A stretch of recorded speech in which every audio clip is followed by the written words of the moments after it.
Last week, I was thankful for Tom Brady's retirement, gave us a lot to talk about on the show.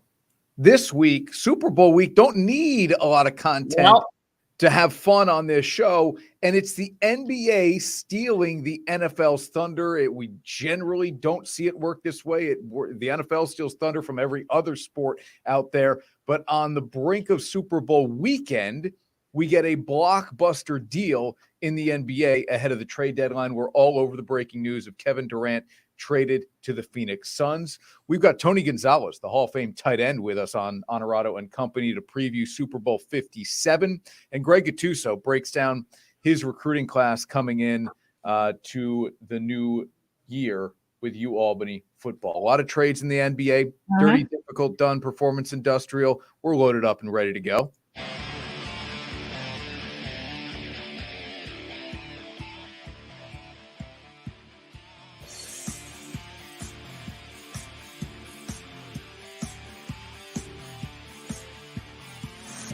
This is Onorato Company, brought to you by Albany House. I nearly fell out of bed when I saw the news early Thursday morning, the Woj bomb that Kevin Durant was being traded from the Brooklyn Nets to the Phoenix Suns. It felt like something inevitable, right? That Durant would be traded but I didn't think before the deadline. I really thought they would try to piece together what they got from Dallas. Currently with Durant, maybe a small move here or there to give KD a little more support, as what they were the 4 seed when they traded Kyrie Irving to the Mavericks. So I just kind of thought they'll ride it out. It'll get ugly again in the offseason, and they'll solve the problem then. But the breaking news here on Onorato Company is that Kevin Durant has been traded from the Brooklyn Nets to the Phoenix Suns, a blockbuster deal in return, Ash, to Brooklyn, Mikal Bridges, Cam Johnson, Jay Crowder, and 4 first-round picks. There's also a pick swap in there, so it could be kind of 5 first-round picks, if you will. But whoa is right. I mean, I woke up at 1:30 when you were in the shower, and whenever I'm awake, I opened my phone and I saw a tweet from Woj that said there's a deal in the works. And that was an hour before. And I thought, well, it's probably done. So I click into his profile. I'm looking. I open the door to yell to you and you're like, I just saw it. So, and then of course you can't sleep because you're, going through things and trying to see the details of everything. I mean, a total shift in the landscape in the NBA, because I think now the Suns the West is much better. Kyrie goes to Dallas. KD goes to Phoenix. And the Suns, I believe, are the front runner in the West. Okay. That was a question I wrote down. Suns the favorites out West, I wrote down. You've already answered it here. They didn't have to give up Ayton. They didn't have to give up Booker. And they add Kevin Durant. It's the best 3-headed monster in the NBA right now. Good morning, Jay. He is a Suns fan. I didn't know that about Jason. Carol says she's a Suns fan Suns too. Fans coming from? Boy, okay. And Sam is watching. Sam, we appreciate the love as always, each and every single week. This makes the NBA and the impending postseason more fun now in my mind, because I didn't consider Brooklyn to be a fact. I would have liked Brooklyn to have kept Kyrie and KD, and I would have given them a chance to come out of the East. But now the West feels, and I think the Lakers are better. I think the Lakers, if Davis stays healthy, the addition of D'Angelo Russell, I think makes the Lakers better, getting Russell Westbrook out of there. Again, the return for Brooklyn by trading one of the best players in all of basketball. I've got my thoughts on the Nets that I will reserve here for a second. I want to build off what you just said. The Phoenix is now the favorites out West. Denver is 1. Memphis is 2 in the standings. Sacramento is 3. Phoenix is 2 games behind Sacramento. So are the Mavericks. So are the Clippers. The West feels crowded and loaded at this point. You're really trusting that Paul, Durant, Booker, Ayton is enough. Oh, why wouldn't it be enough? Well, it wasn't enough. Those names off. They're better than any other team. What other team has better than what you just named? You could take Chris Paul out of that equation and they're still better. Yeah, I think if you just are holding me down to the top 3 on a roster, you're going to take Phoenix. But in terms of depth and what I feel the Suns gave up, 3-and-D is such an overused phrase in basketball, but Cam Johnson, good defensive player and can shoot it. Mikal Bridges, a terrific defensive player and can shoot it at 40% from downtown as well. It feels like they've given up a little bit here to just take a big swing. And when we've seen other franchises, oh, by the way, the Nets, take a big swing by giving up multiple talents in the deal, it hasn't worked. Now, this is different because Kyrie is not part of the equation, and he will tear down any franchise as we've seen. But look, we're doing the show, everybody watching on TV, we're doing the show on a Thursday morning before the trade deadline. Should Denver or Memphis make a substantial move at some point today, that can change our opinions of where Phoenix is. But yeah, I would say they're the most talented team in the West. Are they the most complete team? I don't know. But is Denver or Memphis who are they trading for? Unless they're trading for Kawhi Leonard or like Luka you know what I mean? Like there's no name left out there that is a Kevin Durant type name that will make either of those teams significantly better. They're both very good. I just think it's funny, like the Lakers make this trade and we're like, oh, good. The Lakers got better. They got rid of Westbrook. They did it. And then it's like, like the Suns go and do that and just, take the shine off of the move in Dallas, which Kyrie looked really good last night, but Luka's not on the floor. So he needs to kind of be the guy. We'll see how that goes, but I always just think it's funny. I hate to even speculate because people will see this after the fact and they'll say, that didn't happen. Why are they even talking about it? But I will just say this. Zach LaVine in Chicago, where does he end up? If somebody out west is able to add him and his ability to score the ball the way he does, that could change kind of the way we view maybe the Western Conference a little bit. Okay, Ash, that leads me early on in the show. Let's do it. Performance, industrial, dirty, difficult, done. And now, dirty, difficult, and done. Presented by Performance Industrial. Shout out to our guy, Bill Miller at Performance Industrial, who, by the way, is raising money ahead of the Super Bowl for Folds of Honor, a great organization that supports our military men and women and the families on top of that, by selling some Super Bowl squares.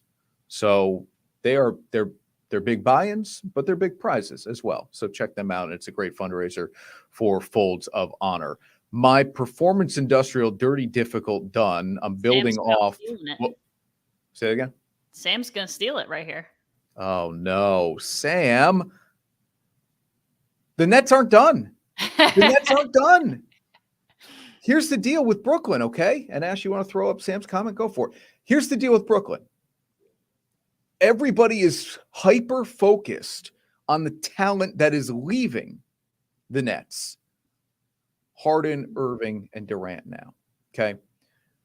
But this team has reacquired some talent. Bridges and Johnson are not free agents after this year. I think Cam might be a restricted free agent, but the Nets hold rights beyond this year for those two guys. You bring Spencer Dinwiddie back to a franchise where he really flourished earlier on. I really like Dorian Finney-Smith. I think the Mavericks are going to miss him. You talk 3-and-D. I've got Johnson, Bridges, Finney-Smith. I've got guys with length who just play the right way. Now, in the NBA, you need superstars to win a title and to win playoff series, even for that matter. So Brooklyn's not done in terms of what they're going to be next year or the year after that. They're done this year. Right. But if I'm a Nets fan, I am happy this morning. I'm viewing this as a very positive, sunny outlook because I've rid myself of Kyrie Irving's nonsense. And what does it say about Kevin Durant, who so vehemently wanted to pair up with Kyrie? Bad judge of character. Okay. So Durant's out. He was going to ask for a trade in the offseason anyway, and it was going to become ugly. Be proactive for once, Brooklyn. Sean Marks, Joe Tsai. And they were. They said, you know what? It hasn't worked with Kevin Durant. It's not going to work with Kevin Durant. Can we get some first-round picks? Can we reacquire some talent? They did both of those things in this deal for Kevin Durant. If I'm a Nets fan, I am very optimistic about the future because I still think that Brooklyn is a desirable location for a superstar free agent. You just have to be a little more discretionary about who you choose to give big money to. They're not done. They're going to trade Jay Crowder. I don't expect them to get anything big in return, but they're going to have cap space and they're going to have some first round picks. And you couldn't say either of those things about this franchise 3 years ago. Yeah, the only thing I disagree with is that you said if I was a Nets fan, I'd be happy this morning. I don't think Nets fans are there yet because 2 years ago, you had a big 2 and then a big 3. And it was like, if you don't win a title or 2 or 3, it's a bust. And yet again, it's turned into this monumental disaster. So I think it's tough because this marks the end of said monumental disaster, which means a new beginning. That's great. But it means it was one of the biggest failures in the history of the NBA.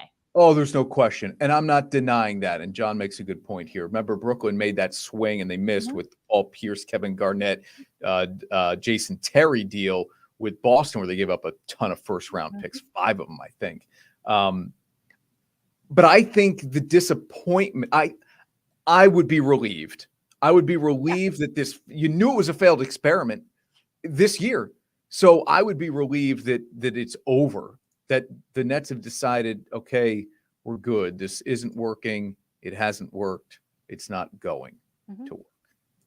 Big news in the NBA this week as well, Ash. LeBron James, oh, by the way, he just happened to break the all-time scoring record, and it takes us 12 minutes in the show to get to that. But now LeBron James, nicknamed the King forever, takes the throne as the NBA's all-time leading scorer, passing Kareem Abdul-Jabbar. At 38 years old, the guy still can pretty much do whatever he wants on the floor. It's remarkable. And if the 886 or whatever it was for Kareem, 887 for Kareem seemed unbreakable 38 years ago, LeBron's got 2-3 more years left in him. This is going to be a number that's unattainable. Even if he's got 2 subpar seasons, he's still going to put a lot of distance between himself and that next person, which is currently Kareem.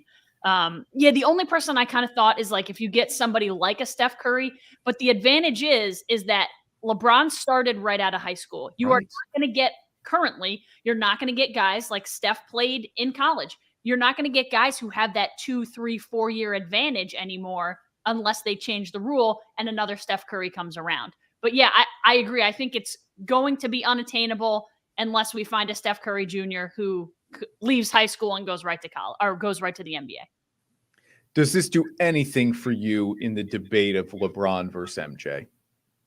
Listen, I think I'm more pro LeBron than most people are. And I've seen both of them play, but I've seen obviously more of LeBron's career in my, memorable lifetime than when I was young for a lot of MJ's career. I always say that they're just such different players. They're hard to compare. But yeah, you have to say that it does something to add to his kind of resume. Like he has scored the most points of anyone ever in this game and will score the most points of anyone ever in this game far beyond that. He's got 4 rings. I know the knock is he did it with different teams, but at this point, this will be the norm.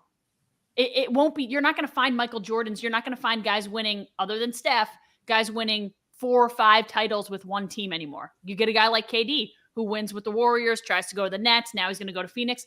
So the knock like that to me just doesn't stick because he created that and now everyone is doing it. That's just going to be kind of the norm. Jason says he might be Team LeBron at this point. All right, before we hit the first commercial break in the show here, we're going 15 minutes without it. Oh, they're going to play a big game on Sunday. It's called the Super Bowl. It is still football season, believe it or not, and the Chiefs and the Eagles in one of the smallest Super Bowl spreads in history. Obviously, we're only talking about a 1.5-point game here in Philly's favor, kick at 6:30.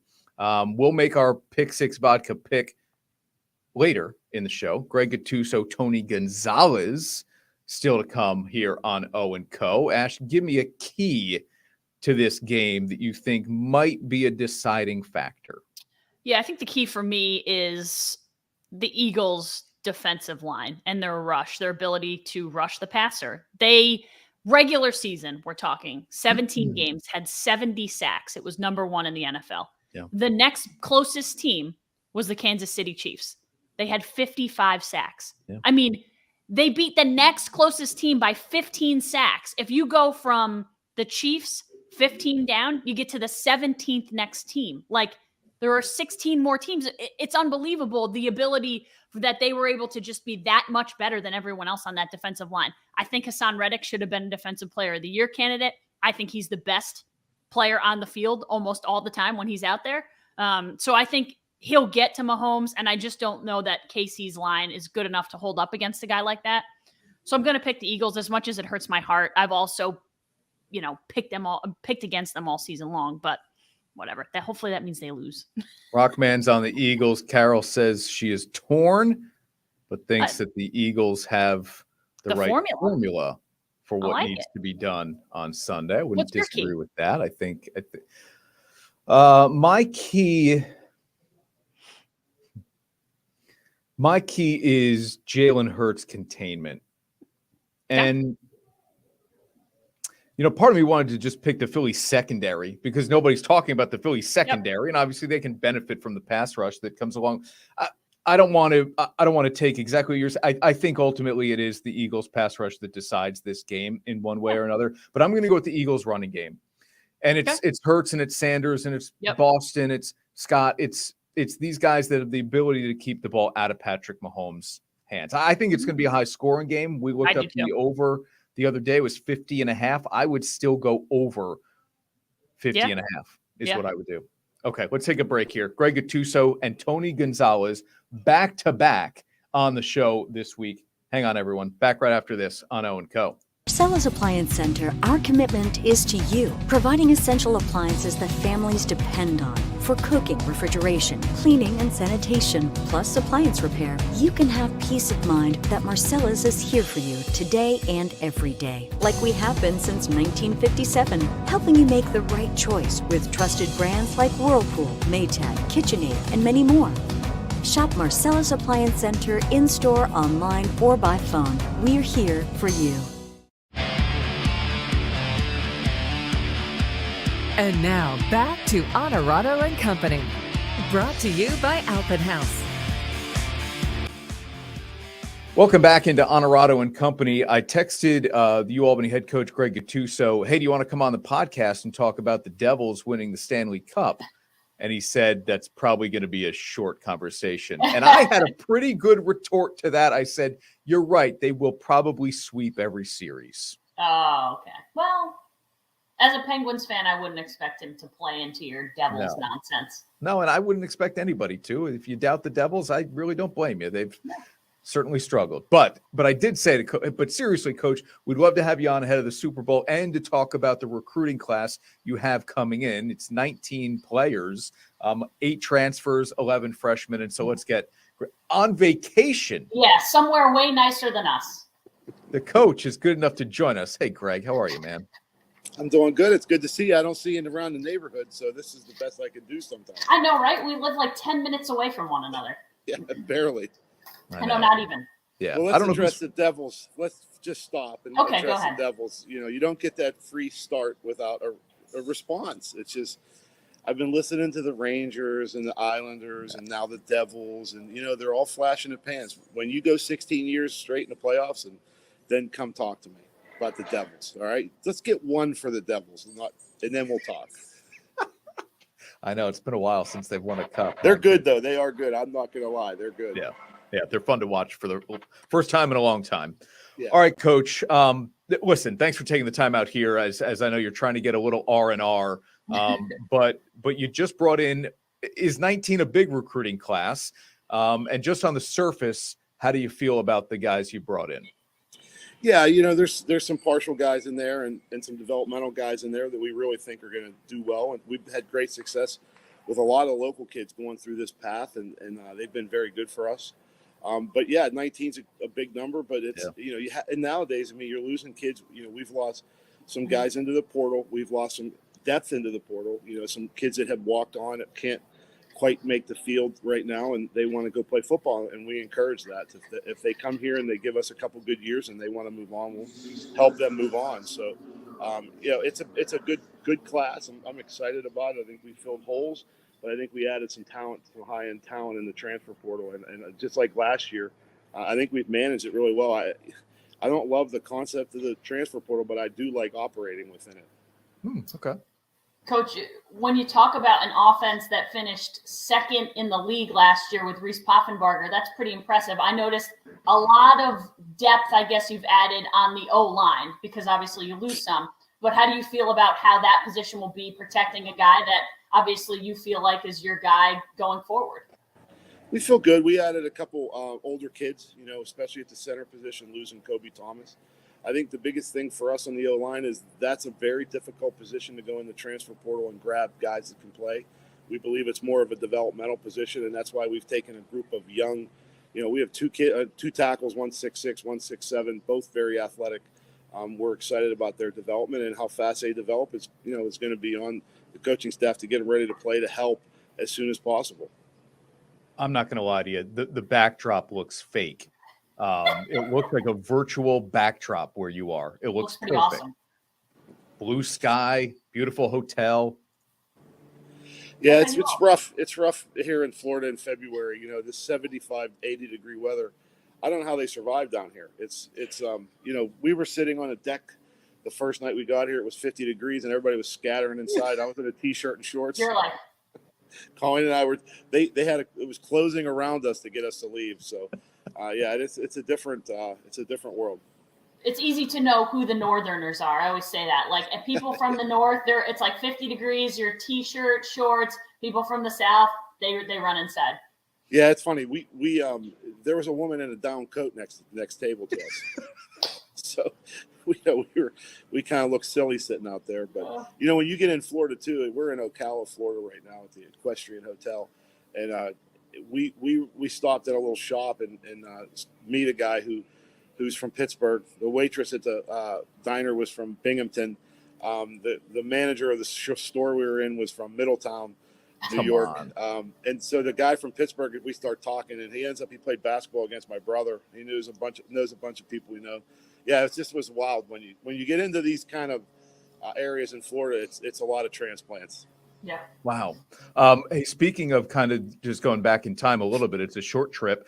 I bombarded Mike Turper the other day when I was back on the Ithaca College campus, and I said, when you were at Pitt, was Gattuso? Oh yeah, Gattuso. I said, we've got to swap some stories about Coach Gattuso. So that's on our Saturday. That's on our summer Saratoga calendar. When he comes up here, we've got to get together. I love Turp. I recruited him to Pitt, and his father was a player, was friends with Coach Wannstedt. And my only thing I can tell you about Mike Turper is he's insane, but he's grown up nicely. I remember his first day on the kickoff team. I grabbed him and I said, "Don't do anything crazy," because he was nuts at practice, trying to earn a spot. And don't do anything dumb. Just go down and make the tackle or do your job. Just calm down. Personal foul on a first college football play. He goes down and late hits somebody. So, yeah, I know Turp.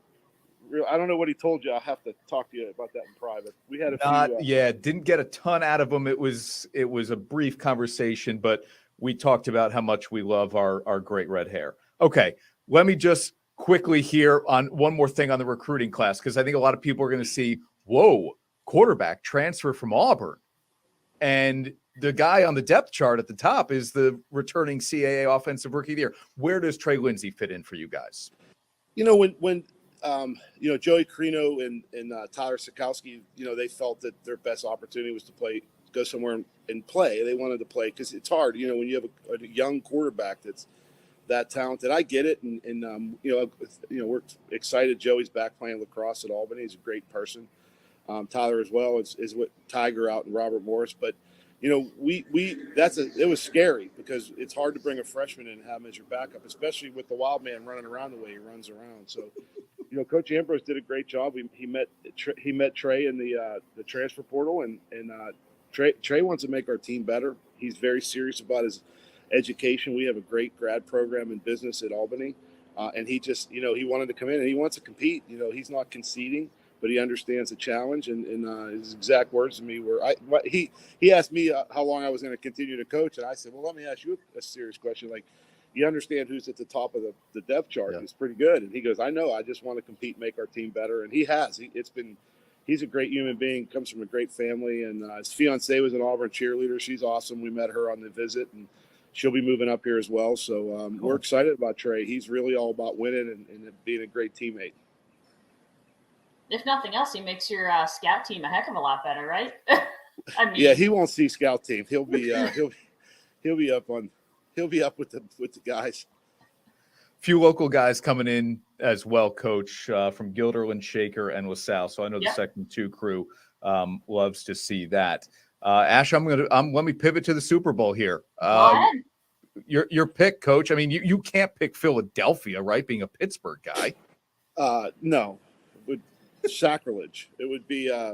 I feel bad because Steven, my son-in-law, is a massive Philadelphia Eagle fan. It makes my daughter wear those horrible colors around town, but I'm a Mahomes fan. I love Mahomes, and I think Jalen Hurts a great player. But I'm a big Mahomes fan, and I always kind of Andy Reid's in the chubby coach category, so that's a positive too. So there's all those things that I just am a Chiefs. I am a little bit of a Chiefs fan because of Mahomes. He seems like a good person, and he's an incredible player. I was going to say, do you gravitate? That's your pick, the Chiefs. Sure. Do you gravitate, like find yourself gravitating toward coaches because of the way that they run things offensively, defensively, whatever? Do you just kind of, it just makes sense. You're a coach. You probably watch a game differently than Chris and I watch a game. Yeah, I actually sometimes don't enjoy watching games because I'm taking notes or, I text Ambrose, hey, did you see that last play?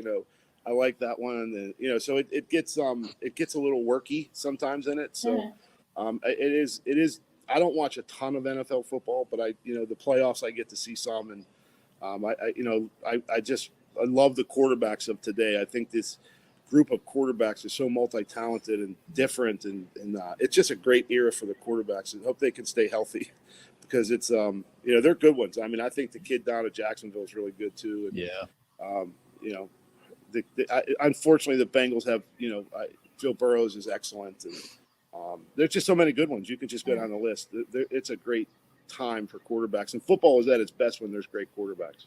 Yeah. All right, Coach, before I let you go and get back to your time away here, best movie you've seen lately?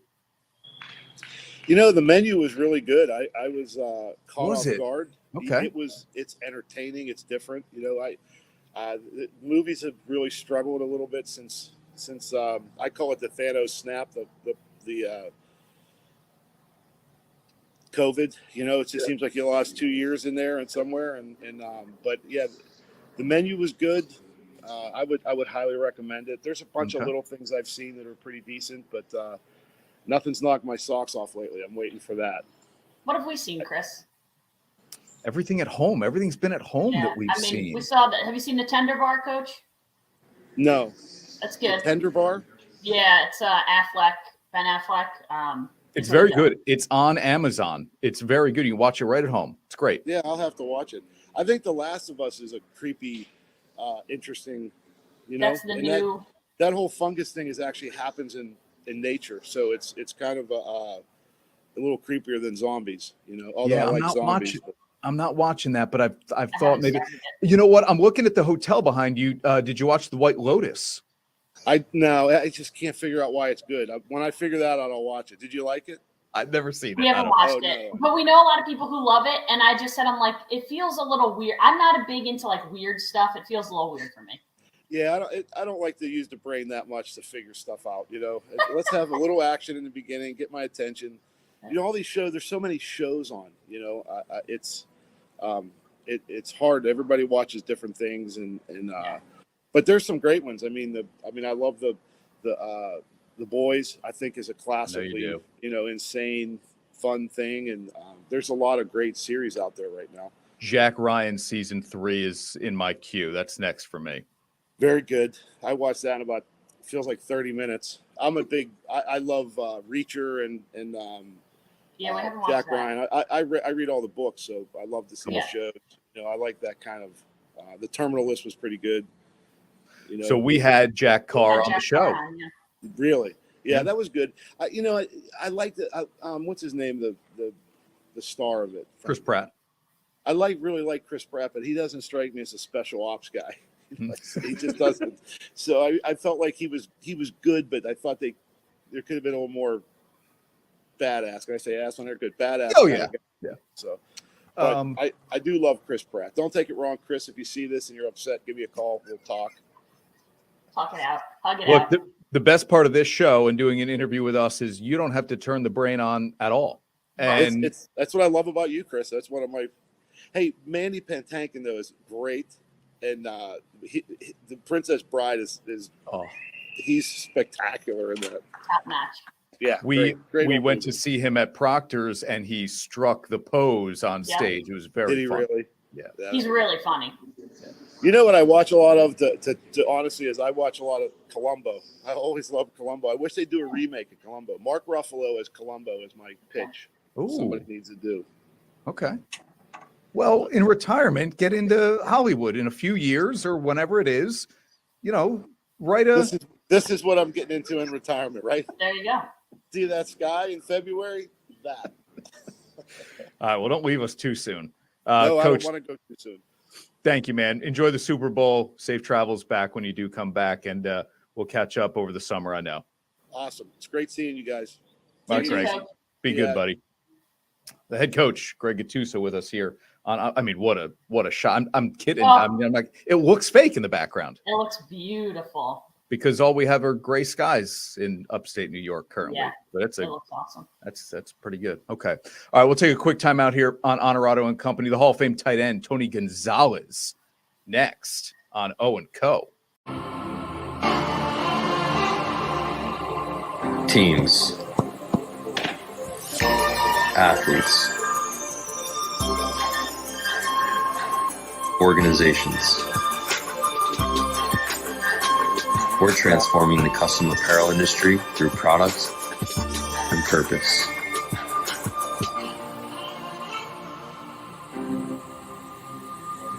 Claim your crown. You've heard of unsung heroes. The men and women of Naiskoba are the unseen heroes. For the past year, you've learned about our many charitable endeavors. Now it is my privilege to share with you the work performed by our members, the 20,000 state correction and law enforcement officers shielded from view. They work in difficult and dangerous conditions and are an extension of the police who protect our neighborhoods. Naiskoba honors New York's police and firefighters and salutes its own members who help deliver a peaceful night's sleep. And now back to Onorato and Company. Brought to you by Alpin House. Back on Onorato and Company, it's Chris and Ashley. Nice conversation with head coach Greg Gattuso, who said this guy, our next guest, changed the way the tight end position is played, and he's absolutely right, Ash. No doubt. I mean, this is a guy who's at the top of everyone's list when you talk tight ends. Yeah, the athleticism, the ability to stretch the field and still block the way Tony Gonzalez did. He absolutely, there's a reason he's a record holder at that position. Yep. In the NFL and a Hall of Famer as well. Let's bring him into the conversation. Tony Gonzalez with us here on Onorato and Company. Tony, it's Chris and Ashley. Thanks for doing the show, man. How are you? Yeah, I'm doing well, guys. How are you? We're good as well, and we've got important stuff to talk with you about. I know the importance of heart health. February is, of course, is such an important month for that. It is underscored even more so given all that we saw with Damar Hamlin and the fast response of some on-field personnel. Let me ask you this first. What was the most nervous moment you ever had as a player where you felt like maybe your heart was going to jump out of your chest? You know what, Chris? That's actually a really good question. Yesterday, I heard a stat that when you're rooting for your home team, that your chances of a heart attack double. And so I was like, okay, wait a second. I know how that feels, but especially being a player on the sideline. But I thought that stat was wild. But yeah, I think I think most of these moments, these exciting moments, this is why you want to make sure that you're taking care of yourself, taking care of your heart. And that's why I love teaming up with Bayer Aspirin for this campaign to help people just bring awareness. You go to checkyourheartrisk.com. You can take a quick survey, see if you're either at low risk, medium risk, high risk, and then come up with a plan to make sure that you're going to be around for your loved ones in the future. Tony, 17 seasons in the NFL, you missed only one game. You're obviously a guy who not only took care of your heart, but the rest of your body to allow you to be on the field all that time. Why is this cause so important to you? Well, I think my mother and my grandmother's 104 years old. She has heart issues. My mom has heart issues. My aunt has heart issues. So it runs in my family. So it hits close to home with that. And by the way, they all take Bayer aspirin. I talked to my mom yesterday. She said she takes a Bayer aspirin in the morning and at night, and so does my grandma. And they've been doing that for years. And like I said, 104 years old. I don't know if that's the reason, but she's still around and still got it together too. So yeah, it hits close to home for me, and maybe that's going to be something that I have to deal with in the future. So anytime I get a chance to be a part of something that can bring awareness to help people's health, I want to be a part of it. How has your health or training changed, Tony, to make sure you keep the ticker going post playing career? You're still, obviously, I'm looking at you're in phenomenal shape. We see you on Thursday nights, you're in phenomenal shape. How have you maintained that? At the exercise program, I talk to people way smarter than me about how to stay healthy, nutrition, stress levels, meditation, all that type of stuff, the holistic approach to being healthy. Tony, you mentioned the 2 times risk factor as a fan rooting for your own team. Chris and I don't have a team in this fight this weekend, but you do. Do you find it stressful still now rooting for the Chiefs from the outside? I try to turn it off sometime and be like, okay, you know what? I haven't played for this team in such a long time. I'm not going to worry about it. I was watching the AFC Championship game for them to get to this game, and I just can't. I get so involved. Next thing you know, I'm yelling, I'm screaming, I'm coming up off the couch. So yeah, it's always going to be a part of me. The Kansas City Chiefs. I was there for 12 years. And also Atlanta Falcons, same thing. So yeah, I can't help it, but I get really heavily involved emotionally when I'm watching the Chiefs. All right, before we circle back at the end of the segment to remind people where they can access this important information to stay heart healthy and conscious. This one feels like a layup, but I want to ask it to be respectful. Who has the edge at tight end in the Super Bowl, Kelsey or Goddard? You know what? 2 fantastic tight ends, but at Travis Kelsey, he's been on fire the last 3-4 years. He's at the top of his game, still getting up in age, just like they used to say for me back. Oh, he's getting up in age, but he's still bringing it. Just like I felt like I was still bringing it. He's still first team All-Pro. He's the guy. He's the guy at that position. And Dallas Goedert is not too far behind him. He is starting to make a name for himself. So 2 phenomenal tight ends playing in the Super Bowl. Tony, we had a college football coach locally around here on the show before you, and he was the one who said that you changed the position because you weren't just a big guy who went out there and played tight end. You could play inside, you could play outside. You played more like a wide receiver. You could block. How has that position changed even though since you've gotten out of football? Well, I don't know if it's changed because, I was still playing when Gronk was coming in, when Travis Kelsey was coming in, playing those guys. But they've kind of picked that torch up. Mm-hmm. And with the rules and the way the NFL is just played, it's just different. I mean, they throw 45, 50 times a game now. We never did that back in my day. It's kind of like what Steph Curry has done to the NBA. I think Patrick Mahomes has done that to the NFL, where it's just this wide open offense. It's like backyard football at times. And that's what makes the game even more exciting. So these tight ends and the defensive rules, thank God they've changed the rules. You don't really get hit over the middle anymore. The defense can't hold you. So it's just fun to watch these offenses go, and these guys are taking advantage of it with their athleticism. That's why football is king in this country, because it's so much fun to watch. Don't you feel like tight ends today who are able to classify as a receiver under the franchise tag, or they get paid receiver, don't they owe you a cut? Don't get me started, Chris.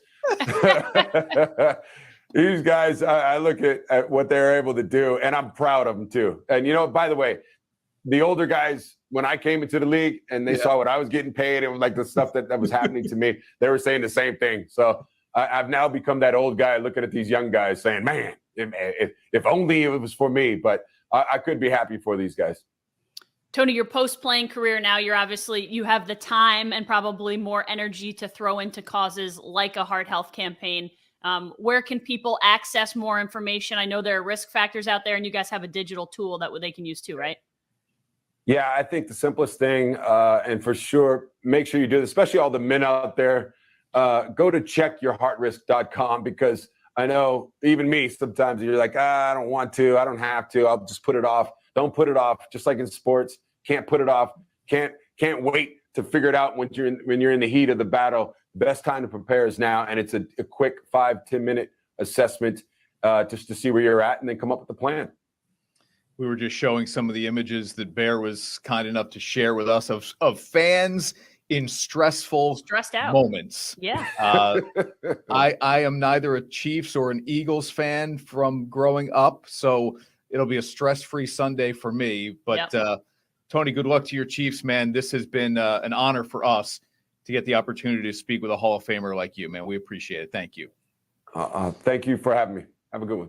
The Albany FireWolves professional indoor lacrosse team invites you to join us on Saturday, February 18th for our Box Out Cancer Night, presented by the American Cancer Society. Come witness our epic showdown with the Las Vegas Desert Dogs at 7 p.m. at the MVP Arena in Albany. Get your tickets now at albanyfirewolves.com.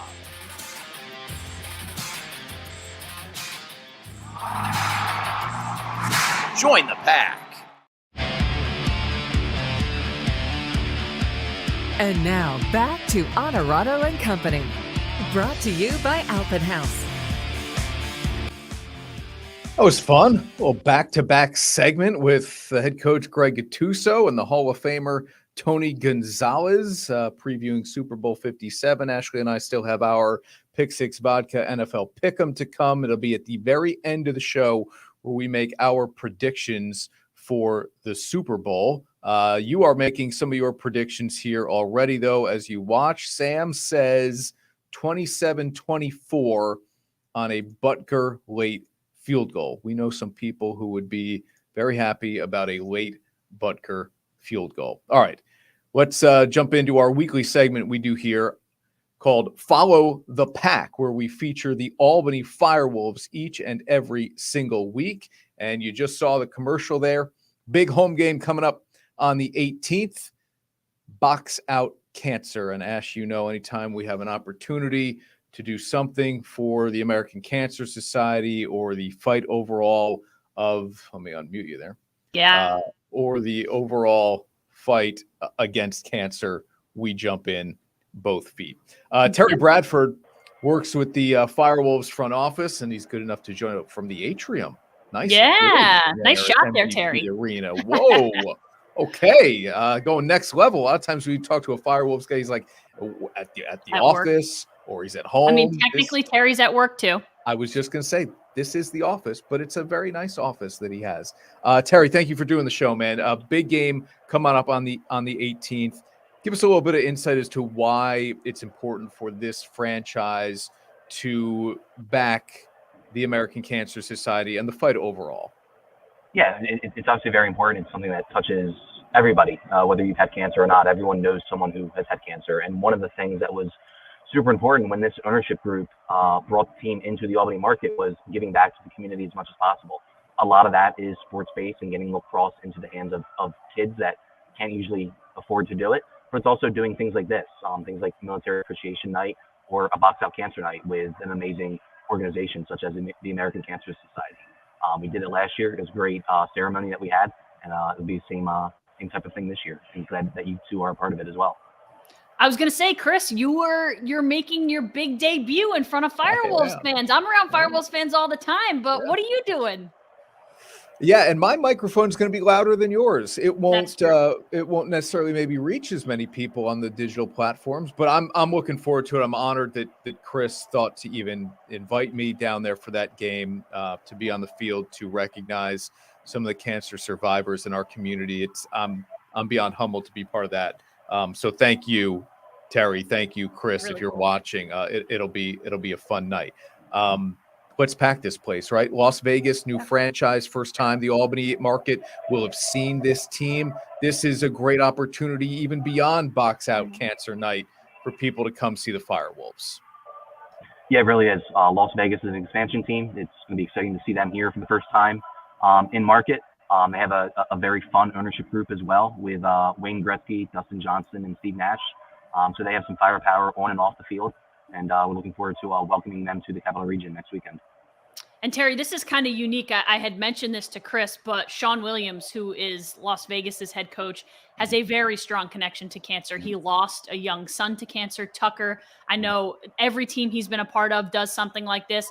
So I just think it's really cool. And I don't know if this was pre-planned, but extra special to have them as the visiting team on a night when you're focusing so much on a disease that so closely affects that group.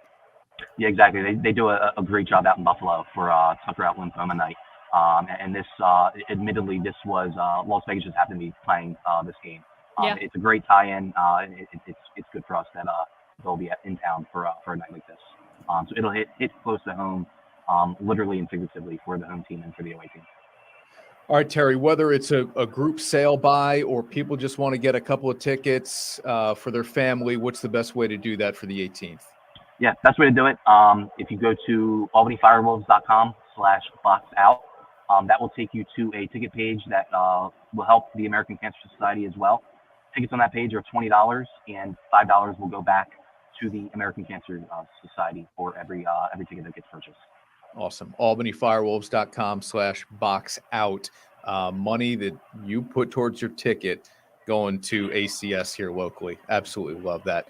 Terry, thanks for taking the time here, man. We'll let you get back to work a little bit. And I'm excited to see everybody down at MVP Arena on Saturday night, February 18th, Vegas against Albany on Box Out Cancer Night. Terry, thank you, man. Sounds good. Thanks, Ashley. Thanks, Chris. Thanks, Terry. Terry Bradford of the Albany FireWolves here on Onorato and Company. That's fun. Yeah, look, It's going to be awesome. Canada, I've only been to one FireWolves game. Bad on me. But I've never been part of any kind of, ceremony like this. So That'll be awesome.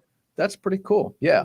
Cool. Picks are coming in here. If you've got them, people, and you're seeing this, our guy Brian Mariano, this score surprises me. Not so much the outcome, but 30-17, a 2-possession victory for Kansas City. No chance that the Chiefs hold the Eagles to 17. 17. I think we had said this on another podcast yesterday. For me in particular, I think if it's a 2-possession game or more, it's Philly all the way. I don't see that going so far the Chiefs' way. That's just for me, but I can appreciate. I love a good opinion. I love a good debate. Absolutely, yeah. Let's be different a little bit. We're good with that. All right, let's take a quick time out here. When we come back, that Pick Six Vodka NFL Pick'em to cap off the year. It'll be the last one we do this football season. Obviously, with the Super Bowl, it's a big one. We're back in 30 seconds. Get a head start on summer fun with Alpenhaus RV. It's our preseason sales event going on now. Come in today to shop America's top brands like Forest River, Coachman, Keystone, and Grand Design. Right now, get this Coachman Catalina for only $306 a month, or this Primetime Tracer for only $252 a month. Our knowledgeable outfitters are here to help you find the perfect RV for your family. Shop online anytime at alpenhausrv.com. Buy with confidence at Alpenhaus RV, your total camping outfitter. And now back to Onorato and Company, brought to you by Alpenhaus. We were all over the Kevin Durant trade earlier in the show. If you're joining us on social media late, wait for this to be over and then go back and watch it. Facebook, Twitter, YouTube, and we'll give you our opinions on that Kevin Durant trade to Phoenix. Ash says Suns, the favorites to win it all, or just to win the West? To win it all. To win it all. Okay. Before we get to our Pick Six Vodka NFL Pick'em, a little more business on the show. And now, Dirty, Difficult, and Done. Presented by Performance Industrial. All right, Ash, I tweeted that I was very excited to watch this game on Sunday. It was the first Sunday without real football. They played flag football. But we got South Carolina at UConn. I was fired up to watch it. I watched it start to finish pretty much. And it was a very good game, too. UConn covered, and my FanDuel account thanks you. How did you feel about the defensive effort of South Carolina against UConn? Was it anything out of the norm? Did you see? No. No. Okay. Well, Gino Auriemma had a problem with it and made it very clear that he had a problem with it, specifically the defensive effort on Lou Lopez-Seneca, who amazingly played for Fairfield last year and is now playing for UConn. That step to me is unbelievable. She's one of the best players that played in the MAC the last few years. Says they were too physical. They were mean to her. They roughed her up. She's got bruises all over the place. Complained about it. Threw a water bottle on the floor. Got teed up because he was so. It was a very untimely technical. That was a really bad job. Big moment. Yeah. And then complained about the refs afterwards. Mm-hmm. Dawn Staley has fired back on a radio show Tuesday. Has made it very clear how unhappy she is with not only what Gino said, but kind of what he insinuated with it. And one of my favorite quotes, and she says, quote, "When we were getting our heads beaten by UConn all those years, I said nothing." And now she's basically telling Gino to shut up. She's like, "We are finally beating you and you don't like losing. I get it, but stop blaming it on," he was calling that it's not basketball anymore. I don't know what it is, but it's not basketball. She said, "If you look at our players, they're all bruised up too. You play on a hard court, you get pushed around, you fall, you hurt your knees, you hurt your elbows, everybody gets bruised. Gino, stop complaining. Dawn Staley's done with you, and you know what? I'm getting done with you too." It's like Gino and Boeheim are a little bit on the same track in terms of their curmudgeon-y old complaining in the postgame. Enough. And Coach K was getting there a little bit too before he did walk away from Duke. I'll throw a difficult in here and Dirty Difficult Done. It's more difficult to be the top dog who then is taken down a tier than it is to be at the bottom and climbing your way up. It's Nobody likes to lose, we get to it. accept that. Yeah. Okay. All right. There's your Performance Industrial Dirty I love Difficult Done. We've got a few minutes left here on the show and really the most important business of the week.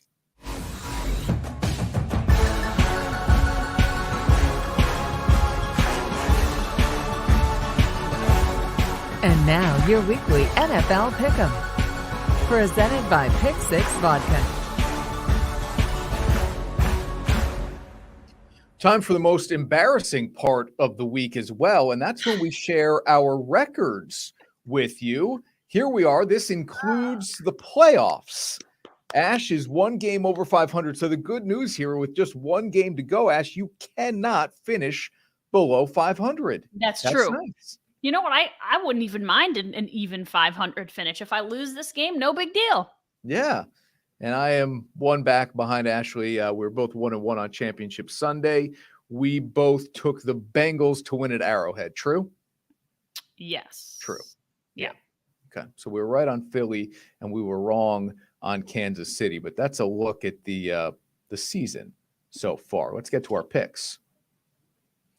The NFL Pick'em, presented by Pick 6 Vodka. Whoa. Chiefs, Eagles. We are both on fancy. Philadelphia.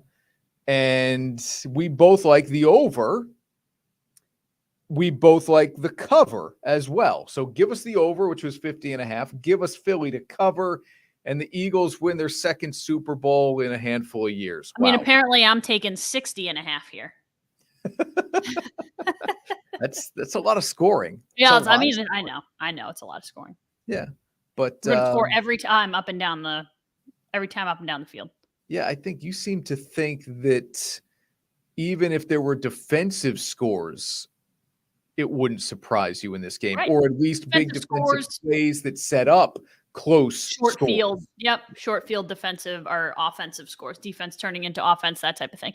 Yeah, I had to be different a little bit, and I wanted to go higher than lower. I don't think it's going to be a 17-14 game, but I've been wrong before. Yeah, so Nick says 26-22. He likes the under. Props John Conlon for all this going on. That all season long. Killer. Yeah, John Conlon. Our graphics guy, John, all season long here. And then he really raises his game for Super Bowl Sunday. Yeah. Yeah, it's true. 35-31, you said, like right? The Michigan TCU game we saw. 35-31. Yeah, no doubt. Look, we both think it's going to be a very good competitive game. I did say it on a podcast that isn't ours earlier in the week that if it gets a little out of hand, it feels like Philly to me, that the defense just dictates the way this game goes, and that it becomes like 31-17 Eagles, 34-21 Eagles, something like that. I am rooting for Kansas City. Me too.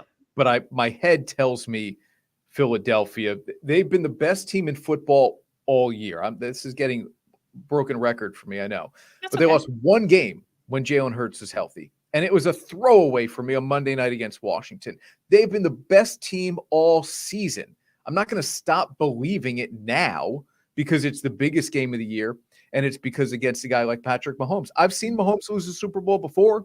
Yep. I've seen him lose big games before. It's the first time in his life that he's been an underdog in an NFL playoff game. And only by 1.5 points. That says something about how good Philadelphia is. Yeah. But only by 1.5 points. I mean, nobody's going to be surprised if the Chiefs win, right?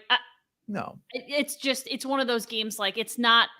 You're both in the Super Bowl, obviously. Nobody's surprised, I don't think, too often at this point, unless you're down 28-3 and then you lose the game. Surprise. But yeah, nobody's surprised if the Chiefs win this game. But you're right. The Eagles have been the best team in the NFL all season long when Jalen Hurts is at quarterback. And guess what? Jalen Hurts is playing quarterback on Sunday. Carol's torn. Not sure. No, Carol, that's the best part. You win either way.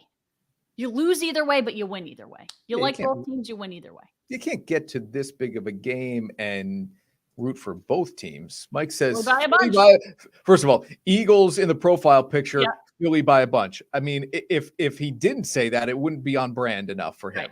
But I appreciate you chiming in anyway. And J-Man likes Miles Sanders anytime TD with the over. Okay.